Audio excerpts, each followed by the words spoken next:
Praise the lord. యేసుక్రీస్తు నామంలో మీ అందరికీ కూడా వందనాలు తెలియపరచుకుంటూ ఉన్నాను. దేవుడిచ్చిన కృపను బట్టి, దేవుడి నడిపింపును బట్టి ఈ రోజున నేను మీ మధ్యలోకి వచ్చి ఉన్నాను. ప్రతిరోజు కూడా దేవుడు ఒక మాట తెలియపరుస్తూ మన జీవితంలో ఉన్న శ్రమలను బట్టి, బాధలను బట్టి, కష్టాలను బట్టి ఎంతగానో ధైర్యపరిచి ముందుకు నడిపిస్తూ ఉన్నాడు. అలా ఈ రోజున కూడా దేవుడు ఒక మాట తెలియపరచాలని ఎంతగానో ఆశిస్తూ నన్ను మీ మధ్యలోకి తీసుకొచ్చి ఉన్నాడు. ఈ రోజు నా దేవుని వాక్యం ఒకసారి మనం చూసినట్లయితే హెబ్రీయులు పత్రిక 10వ అధ్యాయం 23వ వచనం. వాగ్దానము చేసిన వాడు నమ్మదగిన వాడు గనుక మన నిరీక్షణ విషయమై మనం ఒప్పుకొనినది నిశ్చలముగా పట్టుకుందము. యేసుక్రీస్తు ఈ లోకములో అందరితో కూడా మాట్లాడడానికి ఇష్టపడారు. ఈ లోకంలో అందరికీ కూడా మరి దేవుడు ఆయన వాగ్దానాన్ని తెలియపరచడు. ఈ లోకంలో ఎవరైతే నమ్మి బాప్తిసం పొందుతారో ఎవరైతే మరి దేవుని దగ్గర కాళ్ళ దగ్గరికి వచ్చి విశ్వాసంగా ప్రార్థిస్తూ విశ్వాసంగా దేవుడు నా పట్ల ఏం ప్రణాళిక కలిగి ఉన్నాడో, నన్ను ఏ విధంగా వాడుకోవాలని ఆశిస్తూ ఉన్నాడో, నా జీవితం పట్ల ఏ ప్రణాళిక కలిగి ఉన్నాడో అని ఎవరైతే విశ్వాసంతో ప్రార్థిస్తూ దేవుని కాళ్ళ దగ్గర దేవుడు సమాధానం కొరకు ఎదురు చూస్తూ ఉంటారో వాళ్ళతోనే దేవుడు మాట్లాడతాడు. వాళ్ళతోనే దేవుడు వాళ్ళకి వాగ్దానాలు చేస్తూ ఉంటాడు. దేవుని వాగ్దానం అంటే దేవుడు మనతో మాట్లాడుడా అని అర్థం. దేవుడు మనతో మాట్లాడుతూ ఉన్నాడంటే మనకు ఒక మాట ఇస్తూ ఉన్నాడు. నీ పట్ల ప్రణాళిక కలిగి ఉన్నాను అని దేవుడు ఒక మాట తెలియపరుస్తూ ఉంటాడు. ఈ లోకంలో దేవుడు వాగ్దానం ఇచ్చి ఉన్నాడు అంటే ఏ నర మానవుడు కూడా మనలను కదిలించలేడు. దేవుడు అందరితో కూడా మాట్లాడలేడు. దేవుడు కొంతమందితోనే మాట్లాడుతూ ఉంటాడు. కొంతమందిని దేవుడు ఏర్పరచుకుని ఉంటాడు. కొంతమంది ఈ లోకంలో దేవుడి దగ్గరికి వచ్చినా రాకపోయినా దేవుడు వాళ్ళని ఏర్పరచుకుని వాళ్ళ పట్ల ఏమి ప్రణాళిక కలిగి ఉన్నాడో కూడా ఆ మనిషిని ఏర్పరచుకుని ముందుకు నడిపిస్తూ ఉంటాడు. కాబట్టి నా సహోదరి, నా సహోదరుడా, ఈ పరిశుద్ధ గ్రంథంలో మనం ఒకసారి మరి భక్తుని జీవితాన్ని చూసినట్లయితే మరి నోవాహు మరి ఆదాము కుటుంబం నుంచి చాలా మరి నమ్మకస్తుడిగా, చాలా విశ్వాసగా కనపడతాడు దేవుడి. అలాంటి మనిషిని దేవుడు ఏర్పరచుకుని మరి ఆ మనిషితో మాట్లాడుతూ ఉంటాడు. ఇది ఈ ప్రపంచం అంతా కూడా పాపంతో మరి నశించిపోతూ ఉంది. పాపంతో మరి జీవితాన్ని జీవిస్తూ ఉన్నారు.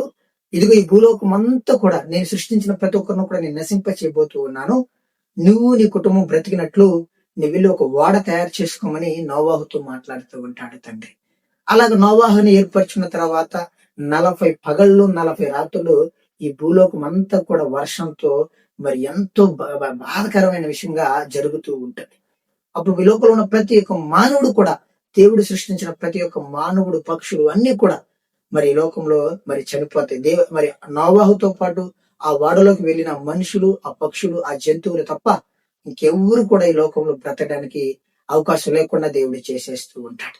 అలాగే మరి అబ్రహాము కూడా మరి అబ్రహాము హృదయాన్ని చూసి దేవుడు ఆయనను ఏర్పరచుకుని ఉంటాడు.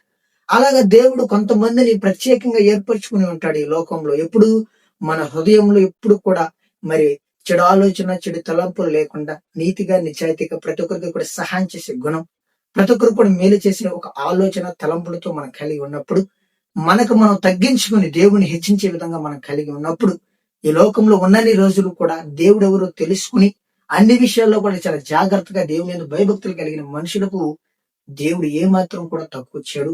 ఏమాత్రం కూడా ఈ లోకంలో మనం నశింపబడడానికి కూడా దేవుడు మనకి అవకాశాన్ని ఇవ్వడు. కాబట్టి నా సహోదరి, నా సహోదర, ఈ లోకంలో మనందరికీ కూడా దేవుడు ఫ్రీడమ్ ఇచ్చి ఉన్నాడు. మంచి ఏదో చెడు ఏదో తెలుసుకుని బ్రతకండి. ఈ లోకంలోకి వెళ్ళి అన్ని విషయాల్లో మీరు సమృద్ధిగా ఆశీర్వదించబడండి అని ప్రతి ఒక్క మానవుడిని కూడా దేవుడు ఆశీర్వదించాడు. ఈ రోజు మనకున్న జ్ఞానం, మనకున్న తెలివితేటలు, మనకున్న సంపద, మనకున్న సపోర్ట్ ను బట్టి ఈ భూమి ఆకాశాన్ని సృష్టించిన సృష్టికర్తైన దేవుడిని వదిలేసి మన ఈ లోకంలో దేనికోసం పరిగెత్తుతూ విచ్చలవిడిగా మాట్లాడుతూ దేవుడిని గౌరవించకుండా, దేవుడి వాక్యం ముందు విశ్వాసంతో లేకుండా, దేవుని గ్రహించి లేకుండా ఈ లోకంలో మనం ఎంతో కఠినమైన స్థితిలోకి వెళ్ళిపోతున్నాం తెలియకుండా. ఎందుకంటే ఎప్పటికైనా మనం మరణించాల్సినది, మరణించిన తర్వాత దేవుని దగ్గరికి వెళ్లాల్సినది. కాబట్టి ఈ లోకంలో ఉన్నన్ని రోజులు కూడా దేవుని గ్రహించలేని వాళ్ళు మరి జీవితంలో మరి అన్ని విషయాల్లో కూడా తగ్గించుకొని, అన్ని విషయాలతో మరి ఓర్పు కలిగి సహనంగా లేకుండా విచ్చలవిడిగా మాట్లాడే వాళ్ళు ఎప్పుడు కూడా దేవుడి శక్తిని పొందుకోలేరు. ఎప్పుడు కూడా దేవుడు అలాంటి వాళ్ళతో కూడా మాట్లాడడానికి ఇష్టపడడు. కాబట్టి జ్ఞానం కలిగి, గ్రహించి, ఓర్పు కలిగి ఎవరైతే దేవుని యందు భయభక్తులు కలిగి ఉంటారో వాళ్ళ జీవితం చాలా గొప్పగా ఆశీర్వదించబడినది. ఎంతో గొప్పగా దేవుడు వాళ్ళని బలపరుస్తూ ఉంటాడు. కాబట్టి కొంతమందికి దేవుడు అవకాశాన్ని ఇచ్చాడు, కొంతమంది ఆయన సన్నిధిలో నిలబడడానికి అవకాశాన్ని ఇచ్చి ఉన్నాడు. కాబట్టి వాళ్ళలో ఈ రోజున నువ్వు నేను నమ్మి బాప్తిసం పొంది ఆయన యందు విశ్వాసంతో నమ్మకంతో కలిగి ఉన్నాం. కాబట్టి వాగ్దానం ఇచ్చిన దేవుడు నమ్మదగిన వాడు, ఈ భూమి ఆకాశాన్ని సృష్టించిన వాడు. కాబట్టి ఆయన వాగ్దానాన్ని ఆపడానికి ఏ నర మానవుడికి కూడా అర్హత లేదు. ఎందుకంటే ఆయన చేతిలో ఉంది ప్రపంచం అంతా కూడా. కాబట్టి మనం అందరం కూడా ధన్యులం.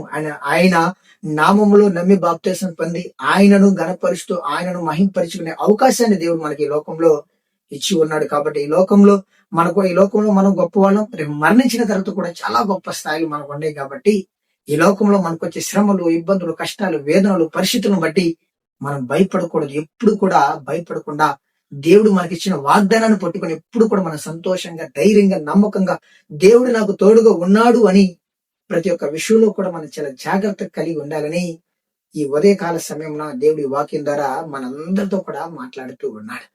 కాబట్టి నా సహోదరి, నా సహోదర, దేవుడి దగ్గరకు వద్దాం. దేవుడి ఆలోచనలు, దేవుడు మన పట్ల ఏం ప్రణాళిక కలిగి ఉన్నాడో ఆ విషయాలు మనం గ్రహించి జ్ఞానం కలిగి తెలుసుకుని ఈ లోకం ఉన్నన్ని రోజులు కూడా దేవుడు మనకిచ్చిన వాగ్దానం వందు విశ్వసించి ఓర్పు కలిగి, సహనం కలిగి దేవుడు మన వాగ్దానం నెరవేర్చే వరకు ఈ లోకంలో ఎన్ని శ్రమలు వచ్చినా, ఎన్ని ఇబ్బందులు వచ్చినా, ఎన్ని కష్టాలు వచ్చినా, ఎంత కఠిన పరిస్థితులకు నువ్వు వెళ్ళిపోతూ ఉన్నప్పుడా భయపడకుండా ధైర్యంగా ఉండాలని, ధైర్యంతో విశ్వాసంతో దేవుని అద్దుకుని జీవితాన్ని జీవించాలని, నిరీక్షణ కలిగి ఉండాలని ఈ ఉదయకాల సమయమున మనందరితో కూడా దేవుడు మాట్లాడుతూ ఉన్నారు. ఇంకెవరైనా మరి వాగ్దానం పొందుకుని కూడా నీ జీవితంలో కష్టాలు, ఇబ్బందులు, సమస్యలు బట్టి నిజంగా వాగ్దానం ఇచ్చి నా వాగ్దానం నెరవేరుతుందా అంటావా, నా వాగ్దానం దేవుడు ఇచ్చి ఉన్నాడు, ఆ వాగ్దానం నిజమేనా అంటావా అని ఎప్పుడు కూడా అవిశ్వాసంతో ఉండద్దు.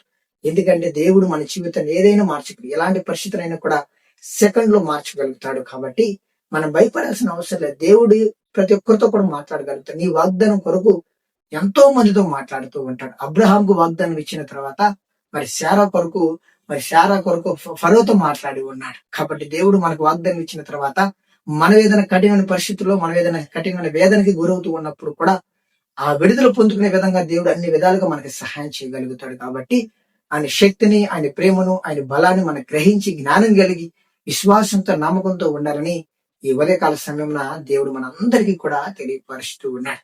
కాబట్టి ఈ వాక్యాన్ని బట్టి మనం అందరం కూడా ఇంకేమైనా విషయాల్లో పడిపోతే, వాగ్దానాన్ని బట్టి నమ్మలేని స్థితిలో కలిగి ఉంటే, వాగ్దానాన్ని బట్టి మనం మన జీవితంలో ఉన్న శ్రమలు, బాధలను బట్టి కృంగిపోయి నలిగిపోతూ దేవునికి దూరం అయిపోతూ ఉంటే, ఈ వాక్యాన్ని బట్టి మనము కూడా మరి దేవునికి క్షమాపణ చెప్పి, మనం ఇంకేమైనా విషయాల్లో పడిపోతే మళ్ళీ సరిదిద్దుకుని దేవుని కాళ్ళ దగ్గరికి వద్దాం. దేవునికి క్షమాపణ చెప్పుకుని మరి దేవుని అద్దుకుని, ఎన్ని కష్టాలు వచ్చినా, ఎన్ని బాధలు వచ్చినా దేవుని వదలకుండా మనం మరి మహింపరిచే బిడ్డలుగా, దేవుని అద్దుకుని జీవించే బిడ్డలుగా ఉండాలని ఈ ఉదయకాల సమయమున దేవుడు మనందరికీ కూడా తెలియపరుస్తూ ఉన్నాడు. కాబట్టి ఈ వాక్యాన్ని బట్టి, దేవుడు మనతో మాట్లాడిన ఈ వాక్యాన్ని బట్టి మన అందరం కూడా దేవునికి కృతజ్ఞత తెలియపరుచుకుని మనము కూడా దేవుని హత్తుకుని జీవితాన్ని జీవించి ఉండే విధంగా దేవుడు మనలను బలపరచాలని ఒక చిన్న ప్రార్థన చేసుకుని దేవుని మహింపరుచుకున్నాం. ప్రార్థన చేసుకునే ముందు ఇంకొకసారి ఈ వాక్యాన్ని చదువుకుని మనం ధైర్యం పొందుకుందాం. 23వ వచనం, వాగ్దానం చేసిన వాడు నమ్మదగిన వాడు కనుక మన నిరీక్షణ విషయమై ఒప్పుకునేది నిశ్చలముగా పట్టుకుందాము. కాబట్టి మనం వాగ్దానం చేసిన వాడు నమ్మదగిన వాడు. కాబట్టి అన్ని విషయాల్లో దేవుడు బలపరుస్తానని, అన్ని విషయాల్లో మరి మనల్ని ముందుకు నడిపిస్తానని ఒప్పుకుని ప్రతి ఒక్క విషయంలో కూడా ధైర్యంగా ఉండాలని ఈ ఉదయకాల సమయంలో దేవుడు మనందరికీ కూడా తెలియపరుస్తూ ఉన్నాడు. ఒక చిన్న ప్రార్థన చేసుకుందాం. అందరూ కూడా కళ్ళు మూసుకున్నట్లయితే. ప్రేమ కలిగిన తండ్రి, దయగలిగిన యేసయ్య, నీకు వందనాలు, స్తుతులు, స్తోత్రాలు ప్రభా.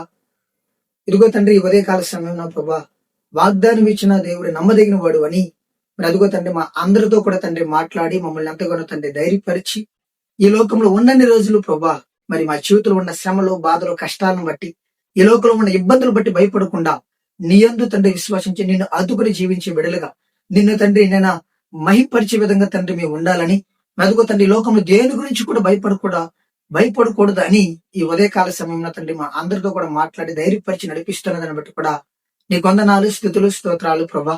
మరదుగో తండ్రి, ఈ వీడియో చూస్తున్న నా సహోదరి, నా సహోదరులు కూడా తండ్రి వాళ్ళ జీవితంలో కూడా తండ్రి నైనా నువ్వు ఇచ్చిన వాగ్దానాన్ని బట్టి తండ్రి వాళ్ళు నమ్మలేని స్థితిలో, వాగ్దానాన్ని బట్టి తండ్రి విశ్వసించకుండా తండ్రి ఈ లోకంలో నశించిపోతూ, ఈ లోకంలో తండ్రి నేను నీకు దూరం అయిపోయి తండ్రి ఈ లోకంలో తండ్రి మరి సాతాను శోధనకి తండ్రి గురైపోయి నశించిపోతూ ఆదరణ లేక సహాయం లేక ఆందోళన పడుతూ నైనా బాధపడుతున్న వారు ఇంకెవరైనా ఉన్నారేమో ప్రభా. అదిగో తండ్రి ఈ వాక్యాన్ని బట్టి తండ్రి వాళ్ళు కూడా తండ్రి నీ కాళ్ళ దగ్గరికి వచ్చి నాయన నీ వాక్యాన్ని తండ్రి విశ్వసించి నీ మాటలు గ్రహించి జ్ఞానం కలిగి ముందుకెళ్లి బిడలుగా ప్రతి ఒక్కరిని కూడా తండ్రి జ్ఞాపకం తెచ్చుకుని నీ కృపాని దీంతో బలపరచమని ప్రతి ఒక్క అవసరాన్ని, ప్రతి ఒక్క వేదన, ప్రతి ఒక్క శ్రమ, ప్రతి ఒక్క అనారోగ్య పరిస్థితి నుంచి తండ్రి ప్రతి ఒక్కరు కూడా తండ్రి విడుదల పొందుకుని ముందుకెళ్లే బిడలుగా అభిషేకించి నడిపించి సహాయం చేయమని నేను కోరుకునేనాను తండ్రి. ప్రతిరోజు కూడా ప్రభా ఒక మాట తెలియపరుస్తూ మమ్మల్ని తండ్రి ఈ లోకంలో ఎలా ఉండాలో, ఎలా బ్రతకాలో, ఎలాగ ముందుకు వెళ్లాలో కూడా ప్రతిరోజు కూడా తండ్రి ఒక మాట తెలియపరుస్తూ మమ్మల్ని ఎంతగానో ధైర్యపరుస్తున్నదని బట్టి కూడా నీ కొందనాలు స్థితులు స్తోత్రాలు ప్రభా. ఈ చిన్న ప్రార్థన తండ్రి నీ సన్నిధిలో చేసి నడిపించి సహాయం చేయమని కోరుకుంటూ యేసయ్య పరిశుద్ధ నామములో వేడుకుంటున్నాను తండ్రి, ఆమేన్. కాబట్టి మనం అందరం కూడా ధైర్యం పొందుకుందాం. మన దేవుడు మనతో మాట్లాడిన మాటను బట్టి కూడా మన జీవితంలో గొప్ప సంతోషం ఇవ్వగలుగుతున్నాడు రాబోయే రోజుల్లో అని విశ్వాసంతో ఉందాం. ఆమేన్.